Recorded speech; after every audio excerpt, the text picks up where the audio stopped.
Hey guys, I just want to keep this session quite informal actually, so although I have a presentation prepared, feel free to stop anywhere along the way and I can take questions as well.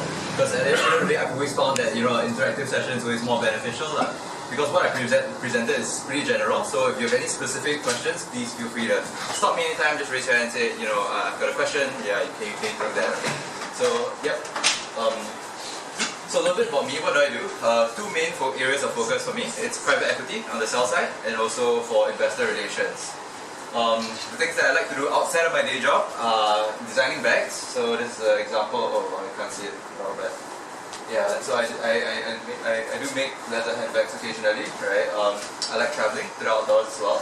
And in general, I like to just create things that people value, right? Whether it's in terms of securitizing financial assets or physical products that are beautiful and useful. So a little bit more about my company. Rascal Republic, we started as a small group of investors, and our first port of call was really One Altitude in One Raffles Place. So we began that in around like 08, 09, and we evolved that over time to encompass a much wider range of assets, typically in F&B and real estate. So for the F&B, we have Dallas Restaurant and Bar. We've got 3 outlets in Singapore, one at the top of Suntec Tower 5, another one's at MBS, and another one's at Boat Quay. And also we've got real estate assets in Lombok, which we are developing right now. It's an integrated resort, so we are also raising funds for that. Yeah. Is it near to Rinjani Mountain? No, it's not. We have so part of our land bank includes a site near Rinjani, but because of the earthquakes, we decided not to develop that, so we chose to develop South Lombok instead. Yeah. So, of course, the topic of today is fundraising, right? So I'm going to cover exactly what fundraising is. And I think it's really important for people to understand what actually fundraising is. Because if you don't have a good idea of what it is, people go in with a bit of a rose-tinted glasses, right? So fundraising is a market, right? Like any other capital markets, there's always two sides. The buy side, there's the sell side. As a startup or as a company that if you're raising funds, you are on the sell side, right? So what you are selling is fundamentally is an investment opportunity. And this is something that I think a lot of people miss, right? And on the other hand, buyers are buying into a private company, which means it's not listed on a stock exchange, right? It's private shares in a privately held company, right? It's either in the form of, I'll go into this more later, but it's either in the form of equity, which is your shares, debt, which is, simple, right? And then a hybrid mix of like equity and debt structures, right? So these are the things that you are selling to other people. How many of you have invested before? Can I just see a show of hands? Like in stocks or bonds or this, okay? Okay, so some people, right? So what you're doing is that you effectively, that's your competition, right? You are saying that I can bring you better returns than what you can get in public capital markets. And this is something a lot of entrepreneurs miss. Because they don't realize that they have to compete with the REITs. They have to compete with your banks, right? Because when you go to investors, you have to ask yourself, right? Why should they put money with you? And why should I not buy DBS stock? Why should I not buy CapitaLand, a REIT? You know what I'm saying? Okay. So I think this is a very important point that a lot of people miss. You are fundamentally selling an investment opportunity into a private company that can deliver returns that are better than what the people can get in public capital markets, which is like stocks, bonds, ETFs, and things like that. So just to give you an example of the kind of fundraising that our company and ourselves do. Okay, so for instance, right now for our hotel project in Lombok, we are raising it through a number of different instruments. One is debt, as you can see on the left-hand side, right? So it's asset-backed, so that means there's collateral backing it. So typically, when you have some sort of shares, right? They're not backed by anything in particular except whatever's in the company, right? This is secured against a particular list of assets, right? That's what you use to raise funds. So you say that basically, if I can't pay back the money, you can take possession of these assets. That's how it's collateral, right? In our case, because it's secured, we are able to guarantee a certain number of return, which is fixed at like 7.5% per annum. And then our term to maturity is about 5 years. So at the 5th year, we'll return the money to our investors, and every year we'll continue. Every year in the interim, from year 0 to year 5, we deliver 7.5% annually. That's roughly around 5 to 7.5% is what we've been able to deliver to our investors so far. We kind of benchmark ourselves to, again, right, so kind of thinking about what our investors want from us and how we stack up to public capital markets, we try to benchmark ourselves to public securities like REITs, right? So the returns is about there. Okay? Private equity, that's where things get interesting because you're offering people now the opportunity to actually get higher returns than what they can get in public capital markets. projected rate of return is about 26.8%, right? So, and that's where you're really looking for that, or what in finance they call alpha, something that's much better than what you can get in the public markets. Okay? So that in that case, you're selling a stake, partial stake in your company to shares, right? Ordinary shares. If they're a big investor, that's preferential shares. Okay?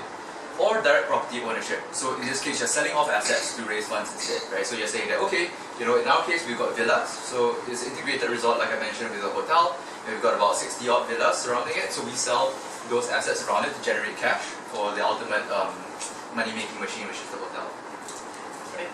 So this is typically how the key things that you would want to present to the investors, right? What are they buying into?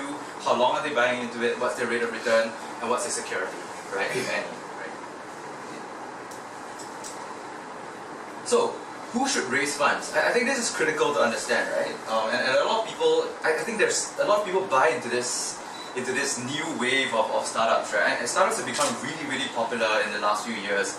And a lot of people have, heard about billion-dollar valuations, these unicorns that are raising, $10 million, $100 million each round. And I think it kind of distorts people's perspective of what fundraising is, right? And here are some general criteria for what constitutes an investable business, particularly when we sit on an investment committee, or if you approach a venture capital or angel investor. These are the criteria that you'll be looking out for. Okay. So the first is that you have some sort of unique value proposition, and I want to stress this idea of value of uniqueness, right? Because everyone has a value proposition, right? Any restaurant that you go to around this area has a value proposition, but the key here is what's unique about it. Because if you're not unique, what it comes down to will be a price war, right? So think about the stuff that you buy on an everyday basis, right? How you choose to spend your money, right? If there are two restaurants that are identical, you will choose the restaurants that's the cheapest, right? So if you're running a startup, right, you gotta ask yourself what's unique about it. What allows you to charge a certain premium over your competitors, right? So the fact that the value propositions are unique is critical. Okay, and so that means you really, really have to know your competitive landscape. One of the major issues that I see with people who come to me for fundraising is that they are super excited about their idea, and that's great. But then I'll say, okay, well, who are your major competitors? Very often they can't answer that, right? Or it's a very, very weak answer. Oh yeah, we have some people, like this and that. Okay, but how are you different from them? And the answer usually kind of stops there, right? So that's a really bad sign, because you want to understand the competitive landscape, because you're not the only player around. And if you're not the only player around, that's fine, right? I mean, I'm not saying that you shouldn't have competition, okay? Anything that doesn't have competition is probably a bad industry to go into, right? Okay, but you want to ask yourself, what's unique about you, right? What allows you to deliver something that's better than the existing competition? Because don't forget, if you are coming to me for money, right? Other people in your industry, your competitors, will also be coming to me to raise funds, right? Or to whoever it is. Okay? And the second issue you want to address is also your target market size and what the growth of that market is, right? So, say for instance, in fact, actually this morning I had someone come to me and ask to raise funds for. They were a nanotech company, right? And they were developing antimicrobial sort of like a treatment, right? And they said, oh, it can be applied to any sort of thing, right? But the problem is that what is your target market, right? Where do you want to focus your resources and your effort, right? And how big is that market? And what's the growth rate of that? If you don't have a good idea of, now the reason why this is important is not because it's not important necessarily just for you, right? Because you may be satisfied with earning I don't know what, $10,000 a month, right? Passive income from your business, but that's not going to get the investor the kind of returns that he needs. Now, don't forget, I mentioned that fundraising is, you're selling instruments in a private company that has to beat what they can get in a public company, right? So, if your target market is too small, you can't deliver the sort of returns that make you an investable company. Don't forget, people like us, we run funds, so that means we have investors to be accountable to as well. If we are delivering returns net of fees, right, that are less than what they can get in the stock market, naturally, the question will be, why did I put money with you? Does that make sense? And so then that will impact the kind of decisions that I make when I choose to invest in companies, right? Understanding your market, not only the competitive landscape, but also the size of the market and the growth, the growth trajectory for it is important. one of the discussions that I had also last week was with a Korean company that was selling aesthetic surgery products, right? You know, and they didn't even have a good handle on their own market size. You know, a very quick search of the market shows that in their particular application that they were going after so hard, right, the global market share the global growth was decreasing, right? So I said, you know, do you know this, right? And if you don't know that, then I'm a bit worried as an investor, right? If you don't understand your own competitive landscape, the arena in which you're competing, I find it very difficult, right? It's a bit of a stretch to ask me to then, you know, give you however either 500 grand or $1 million or more, right? You know, and trust you to know where to deploy that capital. Now the third thing is also your go-to-market strategy. Okay, and what does this mean, right? So a lot of people have wonderful ideas, but the key very often is not so much in the quality of the ideas as it is the execution. Now, quality of ideas matters, of course. If you want to tell me, oh, I want to start up a convenience store, you know, you better be a damn good convenience store, right? Okay, because that idea is old. But the other issue that I often see is also execution, right? How do you gain traction in the market? One of the listed companies in Singapore, they're also trying to break into real estate tech, right, for property management systems. Now, I ask them one question, right? What is your go-to-market strategy? What's your initial target segment? Which group of customers do you want to focus on first? And the one mistake that a lot of people always say is that, oh, this can be for anyone, right? If you say that, okay, like that's it, right? Like that's it. The conversation just kind of dies inside for me a little bit, right? Because now you don't understand. If you have a market, if you don't have a well-defined target market, guess what? Your competition is also everyone, right? So in that case, I was telling the COO that, look, so how do you stack up against Marriott? Marriott today has a better system than you. They have a wider distribution network than you. They've got more money than you. How do you stack up? You're just a small cap company on SGX, right? So if you position, how you position yourself and how you choose to conquer one slice of the market first before expanding to other target segments, that is extremely critical. And it will tell the investor a lot about your ability to execute, right? So this is one of the things that often gives away the quality of a management, right? Understanding your market, you know, how you're able to execute. In particular, one of the things I wrote here, CAC to LTV. How many of you are familiar with that? So CAC refers to the cost of customer acquisition, and LTV refers to lifetime value, right? So understanding I met with one of the private equity guys last week, 2 weeks ago, and his startup basically incorporated in the UK, ran into insolvency. So I asked him, you know, like, what's up, right? You know, he was running a media company. They were selling sort of like billboards and to people in Singapore, and so. One of the reasons why he explained that his company ran into insolvency is because of the cost that he required to acquire a single customer it took, let's say, $1,000 to onboard one customer, but the lifetime value that was ever going to be reasonably extracted by that customer, let's say within a year, was like $300. So every year you are losing $700 on that customer, right? So the cost of acquiring that customer exceeds what that customer is going to bring you within a certain time frame. Right? And that's how a lot of startups run out of cash. So you hear a lot of stories about how, you know, the unicorns today like Uber, Grab, and things like that, they're losing money. This is why, okay? Because in some cases, the cost of customer acquisition is much too high. They end up burning through cash too fast, and then they just run out of funds to not only to expand but to continue as a going concern to operate, right?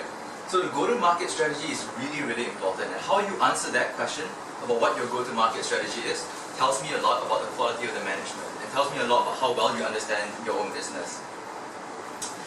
Last point is defensibility. Well, now a lot of people tend to take this to mean like IP, right? Intellectual property. This is not necessarily the case, okay? Defensibility just means how are you going to fend off competition? If you're doing a great job, okay, I mean, just this space is a wonderful example of that, right? The moment WeWork comes in and people realize that, oh wow, that thing's a wonderful business, right? Competitors, like this place, are gonna come in. How do you defend your market share, right? That's an important question to answer. Now, traditionally, it has been intellectual property. Now, intellectual property is important, but I would say it's less important in today's environment. It's more about how fast you can come up with better products. But a lot of people, and I think this is an important point because I see a lot of people spending a lot of money in trying to create defensible intellectual property, right? Trying to go the legal route. One of the companies I was advising about 5 years ago, they were a textile innovation company. So they came up with this wonderful fabric, that even if you pour boiling water on it, it will turn cold, right? And they had a worldwide patent on it, right? And now the Chinese factory that was manufacturing for them took over, right? And started selling it off-label, out of the contract, right? And they spent every last dollar they had. Instead of reinvesting into the business, they spent it on trying to pursue legal avenues to sue the manufacturer in China, right?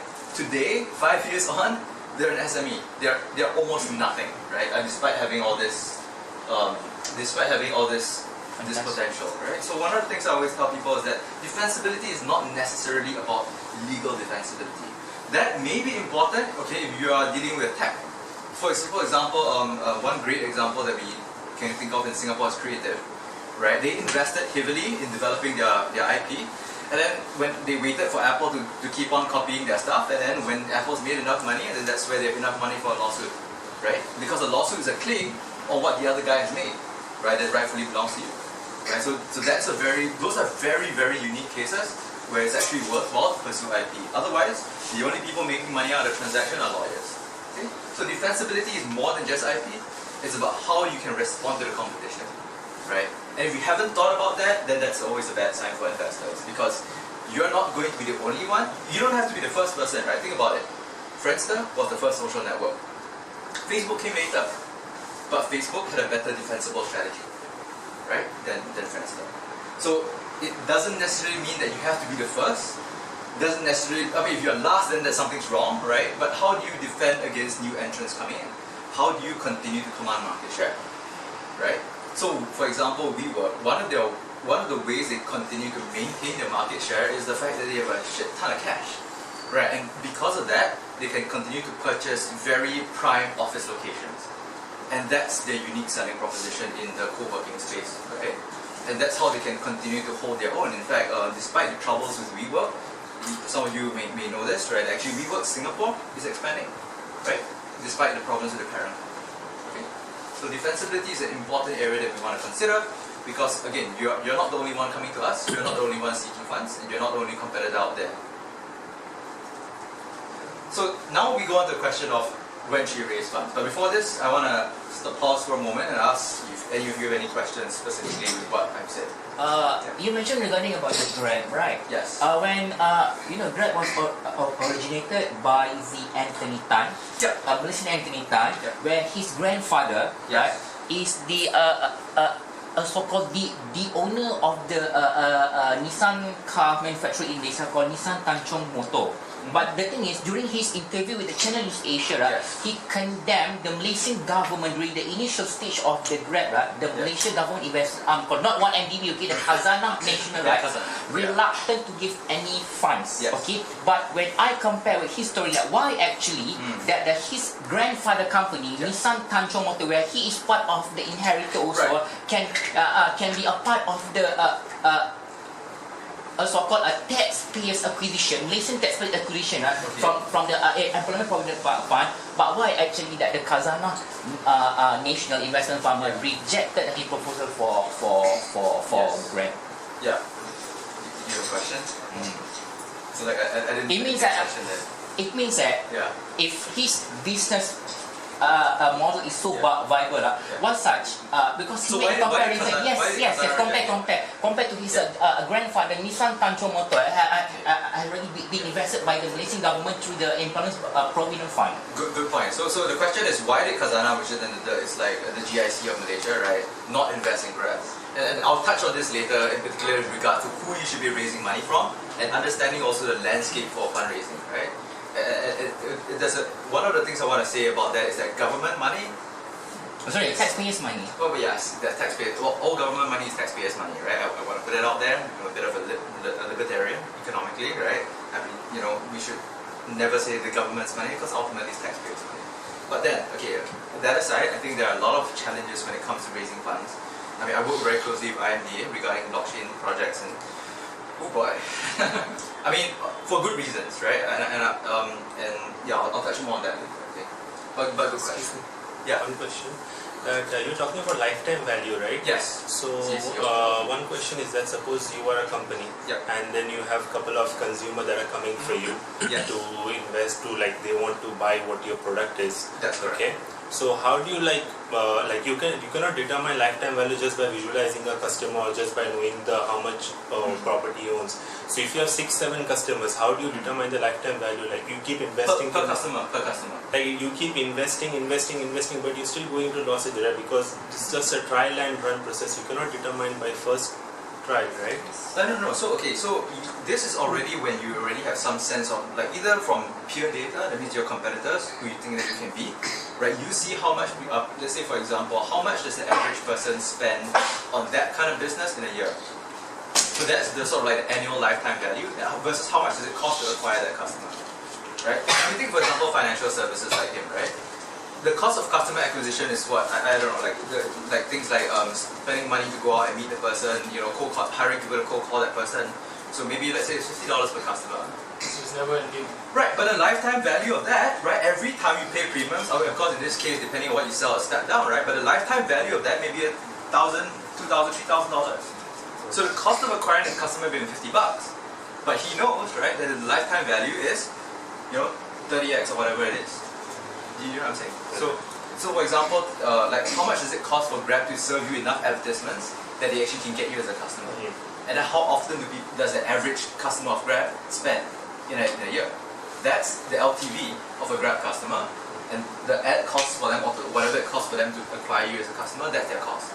So if they know that on average people spend $2,000 a year on Grab, and all it takes is, let's say $20 on advertising dollars to acquire you.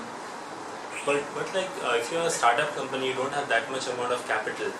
Then how would you have suppose limited budget or limited So you capital? have to. These are numbers that you don't have. They are not necessarily from your own experience of your company. It has to be from industry data. So at least it tells, if people ask you, okay, what's your cost of customer acquisition, you really have to know what it's going to cost you, particularly for your cost, right? How much does it take to onboard a customer, right? Because let's say it's fantastically difficult. It takes you, so one of the fashion startups, right, I was consulting before, their cost of customer acquisition was $50, right? That's, pretty darn standard for the fashion industry, right? But their lifetime value was about $100, right, a year per customer. So it's a 1-to-2 ratio. Accounting for a lot of that's a very thin margin, right? So this data that you have to acquire, you have to really study the market yourself. Look at what your competitors and sort of like peer equivalents, and see, can I command a premium or do I command a discount? And does it make sense for me? Especially CAC. A lot of people don't understand this. Like, how much does it take for you to acquire one customer? Now, of course, these numbers are going to be ballpark. Of course, these numbers are going to be guesstimates. But at least investors want to see a sort of like reasoning process of how you got to that number. Are you aware of how much it takes, right? Because if you underestimate that, then I'm going to, as an investor, I question whether or not you know how much to spend or how much you are going to spend, right? Will you overspend? I don't know, because you don't know your own market well enough, right? So that also partially links to your go-to-market strategy, right? If you are going after a very high target, so for example, if let's say a startup that's selling hotel, like property management system, says I want to target like large chain hotels like Marriott. Do you have any idea how long it takes for you to acquire one customer like that, right? What's your cost of customer acquisition? Yeah, the lifetime value is massive. But you'll probably run out of cash by the time you acquire one customer, right? So that tells me about your go-to-market strategy as well. Right? So when should you raise funds, right? And one way to kind of understand the fundraising cycle is by stages of maturity in your ventures. So I don't know how many of you are actually like startups. Like that means you've been operating for a year or less. More? 2 years? Or maybe you haven't started something, okay? So, but this is a good sort of like indicator for you as to when you should be raising funds. So, pre-seed rounds, right? So on the top you'll see the round type, right? So we have pre-seed, seed, series A to Z, right? And then finally is an exit.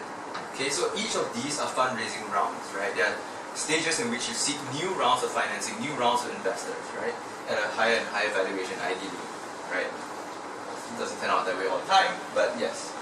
So at a pre-seed round, that's when you want to raise for, the use of funds is for prototyping, okay? So that's when you want to validate an idea. That's when you're not sure. You just want to come up with some sort of proof of concept, right? And then you just want to say, okay, I think this could work, so I want to come up with a prototype and I want to see the market reaction to it, right? Whatever it is. So for example, if it's baked goods, right? You want to come up with your first run of new flavor of cookies, right? That's the pre-seed round they're raising for. To come up, whatever it costs to come up with that first prototype to test the market demand for it. Okay? And then once you've done and you say, okay, well, it's sold out pretty well. Okay? So then you want to go for a next round. You want to go for the seed round, right? Where you want to develop something called the minimum viable product. A minimum viable, now the difference between a prototype and a minimum viable product is that a prototype just tests the concept. So for example, say, real estate is a terrible example, but let's say it's F&B, right? So let's say McDonald's wants to come up with a new flavor, right? A prototype is really just if they made on the spot, right, a new batch, right, just jerry-rigged together in the kitchen, and then brought it out to the street and gave people samples and asked people, see, how is it? Right, it's literally in a tub, right, just scooping out ice cream from a tub and letting people try. That's a prototype. A minimum viable product is the final form of a product that is to be sold. Okay, so it's what it takes minimally for it to actually start scaling, right? It should be already ready to sell and commercially, right? Commercially viable, right? So that's when you raise your seed round. Yeah. Just to check, so prototyping could be you have the concept, but yes. then you're telling the investors, right? Hey, this is the concept. How it could be. Let's say this is how to make it. Where I can get the mold. Yes. But then correct. It's not in production yet. That's right. Minimum viable product means you are ready to produce, ready to go out already. Yes. Okay. So I mean, that's a great example, right? So I think the best way to think of it is in terms of physical goods, right? So I also used to be a product designer, but this is in defense, right? So we always come up with a concept, right? And then we do pre-production prototypes, right? And then we get to the final the production ready prototype, right? That's the one that's ready to start selling. Pre-production prototypes don't have to look nice, they are often ugly and terrible, and you never recognize them. But that's a pre-production prototype where we're ironing out the kinks in it.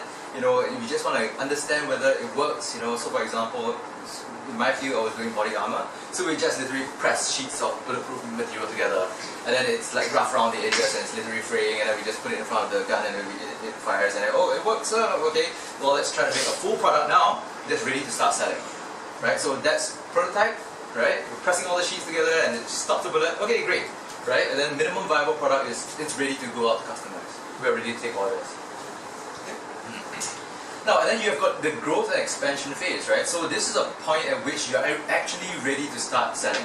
You're already, or you've already started to make money, and you want to raise funds to conquer new market segments, you want to develop new product lines and things like that.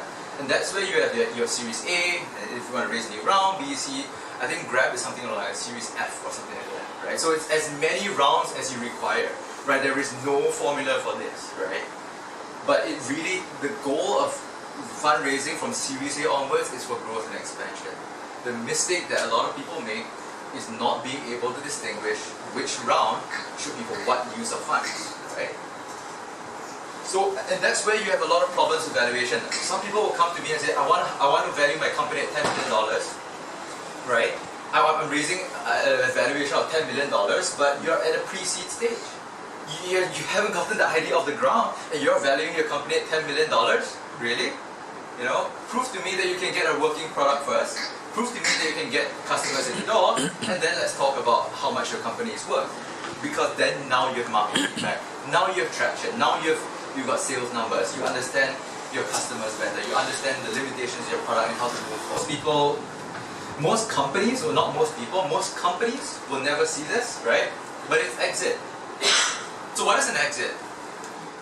I think this has to come down to what you have to understand what is in it for your investors. At what point do they get out of your company? Because don't forget, you are selling an investment product. At some point, they want to see their cash back. Okay, so for example, for my company, the term to maturity on a bond is 5 years, right? So every year we give them 7.5%, 7.5%, and the 5th year we say take your money back, right? That's the exit for us. This is maturity on a bond, right? Other forms of exit, if you want to exit the entire company, is through M&A. So in other words, you're saying that mergers and acquisitions. right, mergers and acquisitions. So basically, what I find is that say for instance, I'm selling cupcakes, right? And there's an F&B group who wants to expand, right, into the dessert segment, right, that they have never been in before. And now I present a very attractive purchase opportunity for them, right? That's M&A. When they want to buy a company, instead of setting up their own, startup and starting from scratch, you just run buy you over, right? That's M&A, right? Or an IPO. This is to go to list on a stock exchange. Whether it's a secondary board or main board, can be in Singapore, elsewhere. More details I can advise on that. I've done about 2 IPOs myself. One is a Singapore company, and another one is on the ASX in Australia. And for that, you need to raise funds for professional fees. So a lot of people don't understand that this is an expensive process. Okay, why? Because you got to pay lawyers, you got to pay auditors to do due diligence, to check on your assets, to run through your company's accounts, to do an audit and things like that before the transaction goes through. When you buy something, right, on an everyday basis, you say for example over Carousel, right? You want to check the product and see if it's okay, right? But when you're talking about buying an entire company, you have to run through everything. You need auditors to run through it. You need lawyers to vet the deal terms and all of that. And all of that is an expensive process. Trust me, I've had listed companies fail to list because they couldn't raise enough money for professional fees, which is about the range of at least $2 million, right? Yes, so it can be an expensive process, right? With the M&A, typically it depends, right? But usually it will be the buyer and seller pay half, right? And then they split it that way because it's a transaction between private companies, right? Or if you're lucky and the buyer is well resourced and they just really want to buy you out because you're so good, then they'll pay everything. Yeah. So something that touches upon what you mentioned just now, who to raise funds from, right? I think this is important to understand as well, because some people will always say, I'm just looking for people with money. Well, that's not the way it works, right? Again, it's making this mistake of not understanding your target market. On the one hand, you have to understand the target market for your customers, and on the other hand, when you're fundraising, you have to understand the target market within people who have money. Because not everyone who has money wants to invest in your kind of business, right? Some of the common funding sources, right, running from the least professional to the most professional, starting with the first one, and this is kind of like the where you should start from as well, right? Friends and family. Now, why is this important, right? Some people will tell me, I don't really like to raise from friends and family. But the reason why we like to see this as like friends and family, or whoever's in it with you, is because if you can't even convince your friends and family, like, can you convince customers? Can you convince future rounds of investors to come in? I'm not so sure, right? And also, like, if you have some people, this is the worst one, right? You have no stake in it. Your investment in it is zero. And you're asking me to put in $500,000 into you. No chance. Absolutely no chance. Right? Because you have no skin in the game. If this fails, my money is lost. You suffer, zero loss. Right? That doesn't make for a good investment. Second one, I think that's something particularly interesting for in this day and age, especially if you're doing physical products, is crowdfunding. Don't underestimate crowdfunding. A lot of people don't see this as a serious way to raise funds, right? And they think you must approach some banker in a suit. There is a company. I'll give you 2 examples of this, right? There's one company called Ball Bags, right? I'm not sure if you've heard of them, but what they started out with was selling travel jackets. It's this travel jacket that had a lot of features, you could transform into a suit, and you also could take it on a plane as a hoodie and all that sort of thing. They raised. Anyone want to guess how much? Ballpark figure. Throw me a number. 2 million. 2 million. Anyone else? You're right. 9 something million from crowdfunding, right? On both Indiegogo and Kickstarter combined. For a jacket that was really not anything special, honestly, right? It was just like jizzed up a bit, right? But It's 9 point something million, right? Another travel, camera, physical product design company, Peak Design, right? They sell backpacks and camera slings, right? $12 million on a backpack, right? So don't underestimate the importance of crowdfunding. And also one of the things that's great, if you can crowdfund yourself and you then later approach professional investors, it shows that there's validation for your product, right? If you can gather $12 million in pre-orders, I know that if I'm going to invest in you, you have proven demand. Makes sense? Okay. So this is something you should explore, particularly if you are doing physical products, right? Don't underestimate that. Angels, these are people who have, they're not professional, not necessarily professional investors. They just do this in their free time. They've made a lot of money, and they just look for interesting projects to invest in. There are some of them, for example, in Singapore, who hunt as a pack, right? So Bansi is a group of business angel network in Southeast Asia, right? They go together as a professional, semi-professional group, right, to invest together as angel investors. And of course, you have the venture capital funds and also the private equity funds. These people are the last people that you want to approach, and the reason for that is because they are the most professional. Okay, so expect to have all your answers ready. Expect to understand all the financial terms, right, that are required for professional fundraising. Your term sheet, your deal terms, valuation cap, and all that all those details that you really have to get down before you approach professional funds, right? The reason for that is because now they have shareholders to answer to. Well, not shareholders, but partners, right, to answer to. For angels, crowdfunding, and friends and family, they have no professional investors to answer to.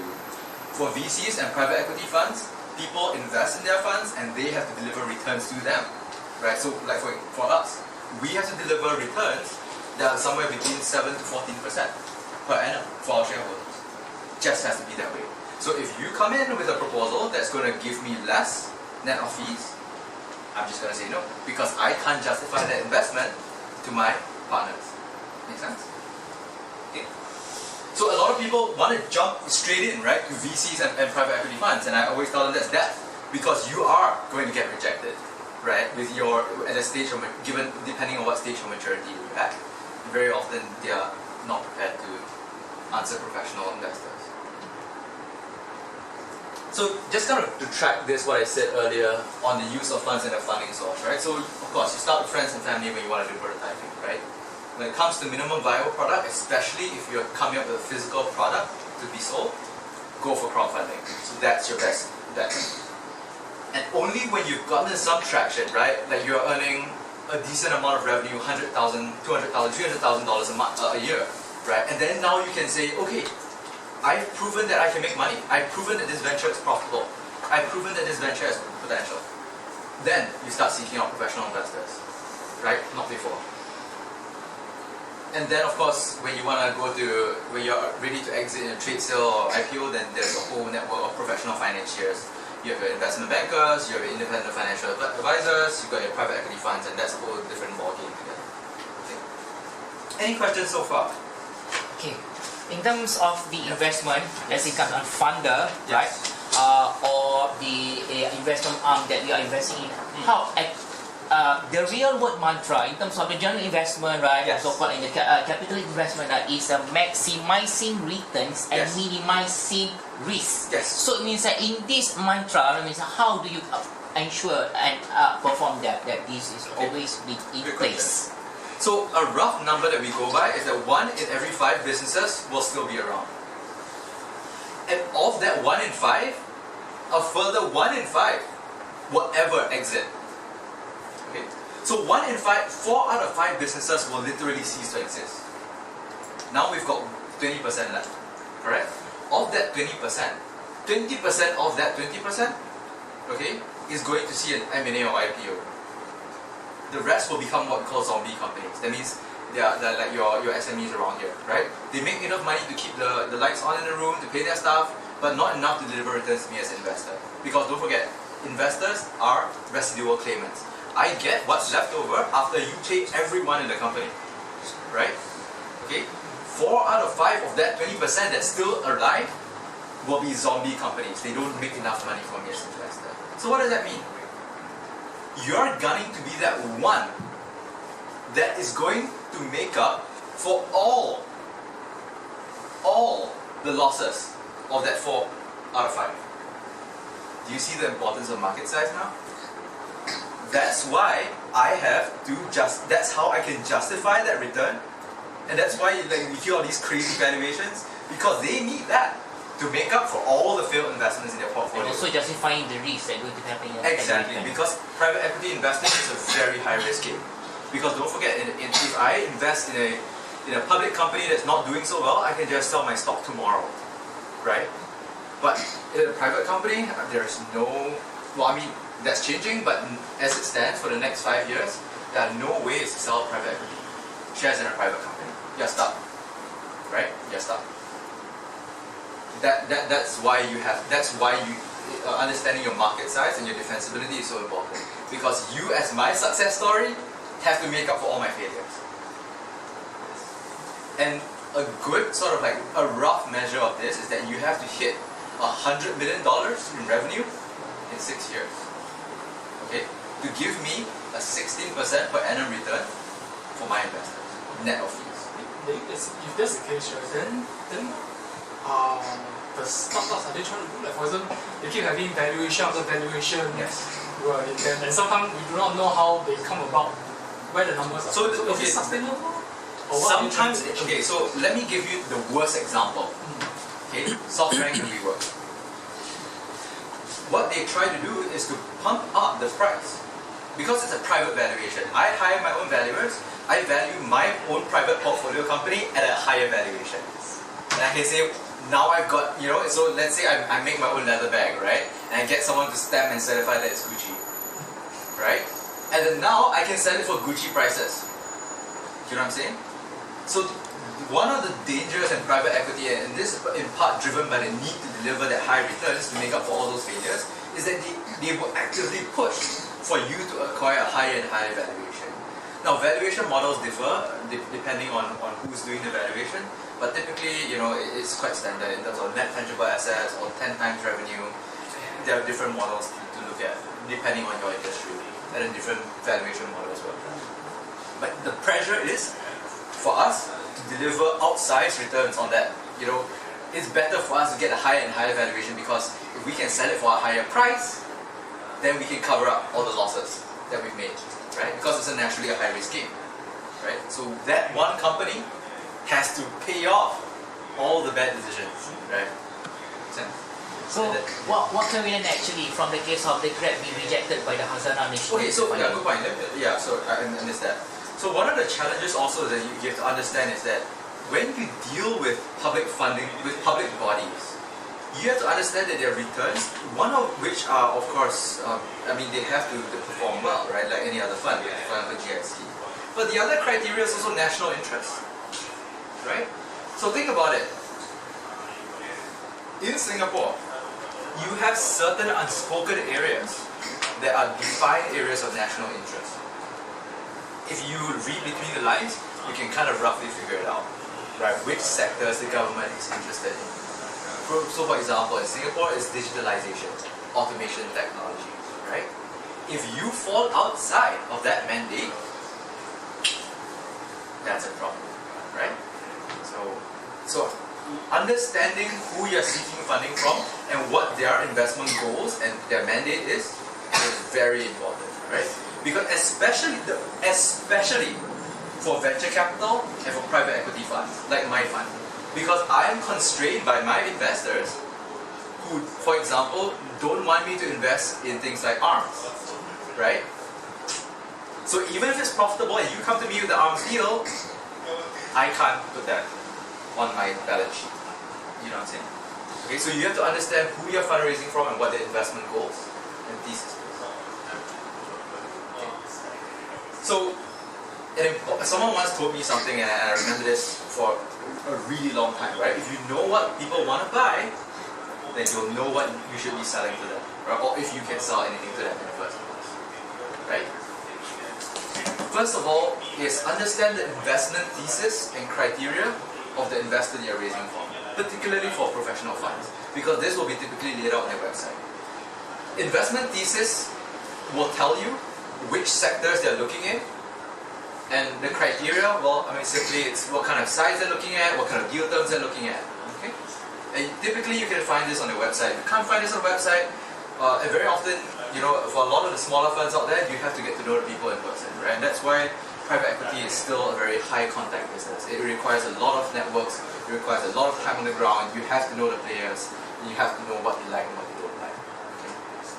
The second one is round. Like, what round size do they come in? Some people, for example, there's one of the VCs in Singapore is very well known for writing startups' first check. Right. So they come in really early. Right? From the point at which you have some traction, right? Some minimum viable prototype, you're already making a little bit of money, and they're willing to write you that first check. But there are some people who say, I'm sorry, I don't do that because it's too risky for my fund, because my investors don't want me to take that kind of risk, and therefore I can't invest in those sorts of things, right? So they may, understanding which round that fund or that investor prefers to come in at is also important, because if you are too early, or you're too late for that matter of fact, they can't invest in you. Okay. Second, the third is average check size, right? So if you're looking to raise $100 million, for instance, which is a bit of an exaggeration, but yes, there are people who do want to raise those amounts, you don't go to a fund that's only $50 million, because you just blow past their net asset value of the fund. Do you know what I'm saying? So understanding the average check size, and you can see this from the past transactions, right? How much on average do they kind of shell out per investment? Okay, it better still if you know the fund size and what the fund duration is, so you can roughly calculate how much they would invest on average in each individual investment. Portfolio complementarity. This is for people who are, I mean, this is particularly for investors who have a large portfolio of investor startups. So they will try to look at whether or not your company has some sort of complement. Well, either you complement them or you are competing with them. If you compete with them, tough. Okay? If you complement whatever they've already invested in, chances are it's a higher chance that they want to bring you on, because then now it's a win-win for them. You help my portfolio succeed. You know, now I bring you on as well. You know, I've invested in you, so there's synergies between what I've invested in before and what I'm investing in now. So, for instance, let's say I invest in a small bank, right, overseas, right, and then a small like financial consultancy group, you know, made up of actuarial professionals come and say, oh, we have this idea for insurtech, right, insurance technology startup, right, and now all of a sudden I've invested in a bank, now I have an insurance arm, they go nicely together. But if now you say, oh, now I'm a digital bank, you know, I want to replace traditional banking, well, I've just invested in a bank. You're going to kill my portfolio, right? So unless you are going to deliver outsized returns, I'm not gonna have that on my portfolio. Make sense? Okay, so you have to look at what they've invested in before, right? So that's particularly important. Any questions? Just to ask, right? Just now you mentioned like 10 times revenue. Yes. That is one way of valuing simple the way. company, Yes. right? But I guess that is more on the Series A to Z that kind of stage. If let's say a company is starting up and then they're at the prototype or MVP stage, right? Yes. Normally, how is it valued? Roughly? Just curious from your expert. The value, expect the more immature your venture is, expect your valuation to be seriously depressed. But how could we value at that point? One way to value it is what your projected revenue is over the next 12 months. Right? Especially if you're that high risk. Right? Or let's say it's a percentage of market size and what you can realistically capture from that. That is a long and complicated process, and investors want to see your reasoning behind that. So for instance, like, let's say okay, do you have a venture in mind right now? Are you running something? Let's say it's a platform business, for example, right? Offering coaching services, for example. Okay. Yeah, like something like 20% of each transaction, coaching transaction. Okay. For example. Right. So what's the market size for coaching? What's your target market? Is it Singapore? Let's say globally, because it's a platform, Okay, sure. platform. Right. Example. Yeah. So what's the market size of the global coaching market? Global coaching market is only about 2 billion. Yeah, it's not that. How much of that can you capture in the next 5 years? realistically, yeah. You're asking me now. Yeah, like, so that's the process that I would go through with the potential investment. With all the digital marketing, let's say, right, then conservatively, maybe let's say a lot of digital marketing, 10 million, for example, of the market size, let's say. 10 million of a 2 billion market. Because Right. wow, the amount of money and digital marketing that you have to burn, right, it's quite a lot also. Right. Yeah. So I have to factor that in also on a discount on your valuation, right? Okay. So actually, right, it makes more sense if you want to get money from like PEs or VCs, right? It's better to get it from, get it when you are already selling already. But let's say, right, you are at seed or pre-seed, right? Crowdfunding and friends and family is the best way. Absolutely. Because You're right. it all depends whether they like it or not. Exactly. They just support you. Exactly. That's exactly why this is so important. And a lot of people fail to understand that, right? Okay. Yeah. Because when you're that immature, there are no numbers to compare. And then now it's a very long drawn conversation because I can't justify the investment in you, and you can't justify the investment in yourself either from a number standpoint, right? So that's why we are starting out friends and family crowdfunding. Best way to go. How much should we expect to raise? For example, in pre-seed or something? Okay. Is that like an expectation? Typically, $500,000 to 1 million. Okay, from this point on, right? From this point on to this point, it's $500,000 to 1 million. This rate. Don't expect to raise more than that. I mean, in terms of valuation, okay? Not how much money you get, it's how much your whole company is worth. Okay? Anything that's above that is going to raise eyebrows because it's so early. Unless you're a wannabe. Unless, for example, let's say you know ride-hailing works, you know the Uber and Grab model works, right? But you also know it's very difficult for them to scale across borders. So you say, for example, in Russia, I am going to be the Uber of Russia. Then it's simple. Then the valuation can come from it's very easy to value your company back then, right? If I have a peer already and I can run the numbers on macroeconomic data to adjust for different factors, and I can say, okay, roughly this is what you're going to be worth, right? And then of course, then why you, right? A company like you would be valued this much, but why you? Then that's a more important question. If you're a wannabe. Yes. Okay, so I've come almost to the end of it, and I want to summarize by a number of points, right? So first of all, is know what you are selling, right? Know your product and know your industry really, really well. Okay, and the reason why you should know this well is not only because it's a bearing on whether or not you're going to successfully raise funds, but also if you don't understand your product, if you don't understand your competitive landscape, chances are you're not going to survive. You're going to be the 4 out of 5 who fails. Right? Okay? So know who you are selling. Know what you are selling, right? Understand your business in and out. Understand your competitors. Who is likely to steal your lunch bowl and whose lunch bowl are you stealing? That should be really clear to you. And if you don't have a good sense of that, then maybe you want to think about how you're running your business, or even before you decide to go into that business. Because if you don't understand that, it's going to be a painful process, even as an entrepreneur. Funding or not. In fact, the worst thing is that you do get funding, and then now you are pressured to deliver outsized returns, and then you realize, oh shit, I can't. Okay? That feeling is terrible. I've seen it. Founders suffer mental breakdowns. They become suicidal, they become, reticent, and they just don't want to look at anybody in the eye because they know that they can't deliver. And there's a huge amount of expectation weighing on their shoulders. Because when people give you $1 million, right, they are the boss. Okay? Quite frankly, and especially in the case if they get preferential shares or if they get board seats, they are literally your boss. You answer to that. Okay? So know what you are selling. Secondly, know who you are selling to. Just as important to understand who you are selling to in terms of your target market for customers, know who you are fundraising from as well. Know who you are selling your company to. Right? Because all investors aren't the same. Just because they have money doesn't mean that they'll invest in anything that makes money. Right? That is the worst way to look at fundraising. Just because people have money doesn't mean that they'll put it into anything that makes money. It sounds strange, but it is true.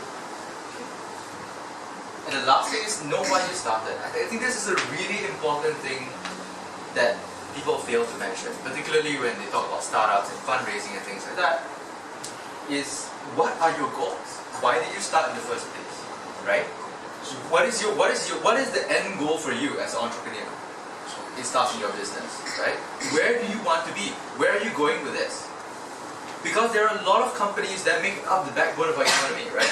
Any developed economy, about 70% of gross national product comes from SMEs, not MNCs, not unicorns, right? So a vast majority of them are not actually investable companies. They don't make sense for professional investors, but they're profitable. They keep the lights on, they feed 100, 200 people every single year without fail, right? And they enjoy what they are doing, right? So for example, one of the popular bag companies around, like Herschel, some of you may have carried their bag before. In their first 5 years, they hit an annual revenue of $30 million a year. After they invested, they're not a $100 million company because it took 5 years to only get to $30 million, right? But are they a profitable company? Absolutely, right? Are they happy? The McCormack brothers, are they happy with what they do? Absolutely, they love it. Do they create a lot of value for the people that work with them and for them? Yes. But they're not an investable company. At least not now, right? But some private equity funds, right, especially in the US, right? So for example, Sperry Shoes, they're owned by a private equity company called Wolverine. Tumi, Samsonite, these luggage brands, also owned by private equity companies, right? So because they have different investment goals, right? So maybe some of these are family offices, right? They just want to earn stable source of income for the next 50, 100 years, right? And they don't mind. You don't have to scale, right? No pressure, right? We all enjoy making a small amount of money together for the next 100 years. That's it, right? So understand why you started. I think that's a really important point, because if you're not happy, then no matter how much money you raise, you're never going to do well in the long run. And this is a point that a lot of it is missed out in this hype regarding startups, right? Know why you started, and that will make all the difference. Even if you come to the conclusion that, you know what, sure, I'm not an investable company, but I can make enough money to feed all my employees, enjoy what I'm doing every day, you don't need to raise money, right? Thanks.